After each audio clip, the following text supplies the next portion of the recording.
Hello বন্ধুরা, আপনারা কেমন আছেন? আশা করি খুব ভালো আছেন। আজকে একটি নতুন রেসিপি নিয়ে আসলাম, ডালিয়ার উপমা। চলুন তাহলে ভিডিও দেখে নেওয়া যাক। উপমার জন্য আমরা যে সমস্ত উপকরণ নিয়ে নেব সেগুলি হলো ক্যাপসিকাম, গাজর, টমেটো, কাঁচা লঙ্কা কুচি। আর নিয়ে নিলাম কাজু, কিশমিশ, ফোড়নের জন্য তেজপাতা, শুকনো লঙ্কা এবং দারচিনি। ডালিয়ার উপমা তাই নিয়ে নিলাম ডালিয়ার একটা প্যাকেট, তার সাথে ঘি এবং হলুদ।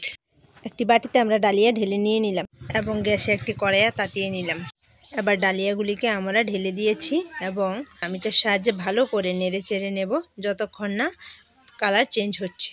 দেখুন এবার কালারটা চেঞ্জ হয়ে এসেছে। এবার আমরা এটি একটি পাত্রে ঢেলে নেব এবং জল দিয়ে ভালো করে ধুয়ে ছেঁকে রেখে দেব। এবার আমরা একটা কড়াই তাতিয়ে তাতে ঘি দিয়ে দেব এবং ফোড়নের জন্য যে শুকনো লঙ্কা, তেজপাতা এবং দারচিনি নিয়েছি এগুলি দিয়ে দেব, সাথে দিয়ে দেব কাজু বাদাম এবং ভালো করে নেড়ে চেড়ে নেব। এবার দিয়ে দিলাম টমেটো, এক এক করে গাজর কুচি, ক্যাপসিকাম কুচি এবং কাঁচা লঙ্কা। সমস্ত সবজিগুলিকে ভালো করে কষিয়ে নিলাম। এবার স্বাদের জন্য দিয়ে দেব সামান্য কিছু লবণ এবং হলুদের গুঁড়ো। ভালো করে কষিয়ে নিলাম। এবার দিয়ে দেব কিছুক্ষণের জন্য একটা ঢাকনা। কিছুক্ষণ পর ঢাকনা খুলে আবার একটি নাড়াচাড়া দিয়ে নিলাম। এভাবে ঢাকনা দিয়ে কয়েকবার খুলে খুলে নাড়াচাড়া দেবেন, ততক্ষণে এটা ভালো করে সিদ্ধ হয়ে যাবে। এবার ছেঁকে রাখা ডালিয়া এবং কিশমিশ দিয়ে ভালো করে নেড়ে চেড়ে কষিয়ে নেব।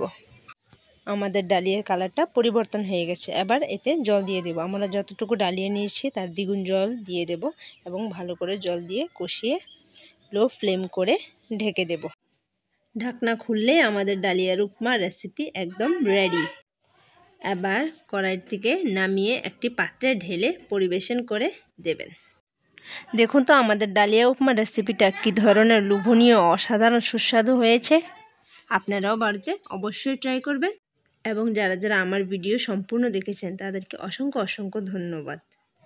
ভিডিওটা ভালো লাগলে অবশ্যই সাবস্ক্রাইব করতে ভুলবেন না।